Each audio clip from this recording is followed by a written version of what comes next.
আসলে কি হবে। আপনারা জানেন বাংলাদেশ জাতীয়তাবাদী দল দীর্ঘ সংগ্রামের পরে আমাদের দেশনায়ক তারেক রহমানের শক্ত বলিষ্ঠ হাতে যে গড়া দল, গত 17 বছরে দেখেছেন তারা কিন্তু অন্যায়ের বিরুদ্ধে সবসময় আমরা সোচ্চার ছিলাম।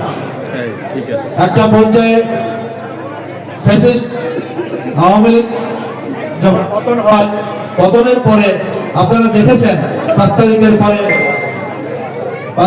পরে নতুন ধর্ম ব্যবসায়ী দল কিন্তু আবির্ভাব হয়েছে, যাদের আগে আপনারা ঘোষণা দেখতেন না। তারা লেবাসধারী, কিছু ছিল লেবাসধারী আওয়ামী লীগের পদ প্রতিষ্ঠান নিয়ে তারা তাদের গুপ্ত সংগঠনে কাজ করেছে। তাদের একটা মাস্টার প্ল্যান নিয়ে তারা এগিয়েছে।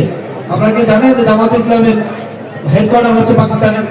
এই জন্য তারা এখন নাম পরিবর্তন করার জন্য পায়তারা করতেছে, নাম পরিবর্তন করবে। আমাদের কোনো প্রভু নাই, আমাদের প্রভু পাকিস্তানে নাই, আমাদের প্রভু পার্শ্ববর্তী দেশে নাই। আমরা আমাদের দেশকে ভালোবাসি। আমাদের প্রয়াত ম্যাডাম বলেছিলেন, এই দেশই আমার সবকিছু, এই দেশই আমার মাটি, আমার বিদেশে কোনো ঘর বাড়ি নাই, আমি দেশ ছেড়ে যাবো না। যার এত দেশপ্রেম, তার যে আমাদের নেত্রী ছিলেন, বর্তমান তারই পুত্র আমাদেরকে নেতৃত্ব দিচ্ছেন। সে নতুন একটা বাংলাদেশ গড়ার জন্য দেখবেন যে অনেক পদক্ষেপ নিয়েছে। ফ্যামিলি কার্ড, কৃষি কার্ড সহ, যেখানে আপনারা বিনামূল্যে চিকিৎসা সেবা পাবেন, অর্থ পাবেন এবং রেশন আইটেম পাবেন। আমার কাছে একটা দেখবেন যে ফ্যামিলি কার্ড আছে, এরকম কার্ড আপনারা পাবেন, যেটা স্যাম্পল অলরেডি আমাদের দেশনায়ক তারেক রহমান স্যাম্পল দিয়ে দিয়েছেন। আমরা চাই দেশ উন্নয়নের জন্য আমাদের সবাই একসাথে এগিয়ে যেতে হবে এবং এই উন্নয়ন যাতে বাধাগ্রস্ত কেউ না করতে পারে সেজন্য সবার সজাগ থাকতে হবে। আপনারা দেখেছেন 5 তারিখের পরে কিন্তু আমরা মন্দির পাহারা দিয়েছি। আমরা কোন মৌলবাদী দলকে কোন অরাজক পরিস্থিতি যাতে সৃষ্টি করতে না পারে সে ব্যাপারে সচেষ্ট ছিলাম।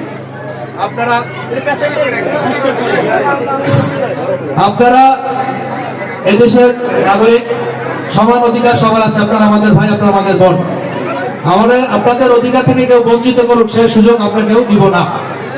আপনারা জানেন আমাদের বিএনপির প্রতিটা ভাই সারা রাত্র কিন্তু রাস্তায় পাহারা দিয়েছে, মন্দির পাহারা দিয়েছে, আপনাদের যাতে জানমালে কোনো ক্ষতি না হয়। এরপরে দেখবেন আর একটা গোষ্ঠী এসেছে টাকা পয়সা নিয়ে আপনাদেরকে ক্রয় করার জন্য, কারণ সে কিছু টাকা দিয়ে আপনাদেরকে ক্রয় করবে, পরবর্তীতে দেখবেন সে লুটতরাজ করে তার 100 গুণ টাকা নিয়ে পালিয়ে গেছে। খোঁজ দেন। দলকে যদি আপনারা ভালোবাসেন, যদি দেশকে ভালোবাসেন, আমার মনে হয় যে এইবার আপনারা আমাদের একটা বিশাল জয়ের ব্যবধানে আমরা এবার দেশের একটা নেতৃত্ব নিয়ে একটা সুন্দর দেশ, একটা আগামী যে বাংলাদেশ আমরা বলি উজ্জ্বল বাংলাদেশ, সেটা আমরা গঠন করতে পারবো।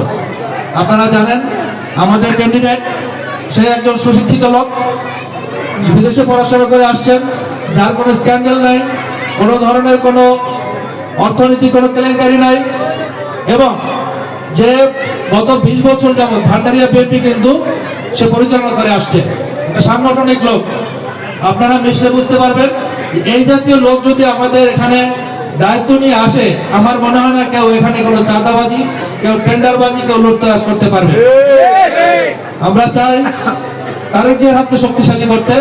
আমাদের এরকম একজন ক্যান্ডিডেট যে দিয়েছেন তাতে আমরা খুশি মনে যেন সবাই 12 তারিখে একদম সকালবেলা আমরা ভোট কেন্দ্রে যাই, সবাই গিয়ে আমাদের তারেক রহমান বলেছেন যে একদম ভোরে আমাদের নামাজ পড়ে যারা মুসলমান ডাইরেকশন, যারা হিন্দু তারা আপনাদের পুজো পার্বণ সেরে একদম সকাল সকাল ভোট কেন্দ্রে যাবেন।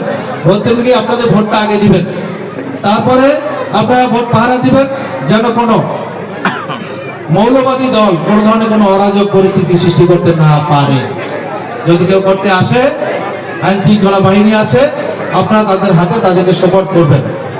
অনুগ্রহ করে কোনো ধরনের কোনো অরাজক পরিস্থিতি আমাদের মাধ্যমে যেন সৃষ্টি না হয়, আমাদের যেন কোনো দুর্নাম না হয়। সামনে ভোট, আপনারা জানেন যার যার বাড়িতে, যার ঘর বাড়িতে, যার ফ্যামিলিতে সবাই আমরা ধানের শীষের কথা বলি, আমাদের ভবিষ্যৎ কর্মপরিকল্পনা বলি, কেন আমরা ধানের শীষে ভোট দিব এটা আমাকে বুঝাই। আপনারা যদি মনে করেন যে না যে ধানের শীষ দিলে সমস্যা হবে বা এটা হইতে পারে, আপনারা বিস্তারিত আমাদের 31 দফা করবেন। আমাদের দফাগুলা নিয়ে আমাদের লোক আপনাদের কাছে যাবে, আমাদের ক্যান্ডিডেটের স্ট্যান্ড নিয়ে যাবে, এগুলো আপনারা করবেন। যদি না হয় পরবর্তীতে আমরা যেন আপনাদের কাছে না আসতে পারি, তখন বলবেন 5 বছর পরে। প্রিয় ভাইরা, বক্তব্য দীর্ঘায়িত করবো না। আমরা চাই 12 তারিখে আমরা সবাই মিলে ধানের শীষে ভোট দিয়ে আমরা তারেক জিয়ার হাতকে শক্তিশালী করবো। ধন্যবাদ, ধন্যবাদ সকলকে। বাংলাদেশ জিন্দাবাদ, বাংলাদেশ জাতীয়তাবাদী দল জিন্দাবাদ।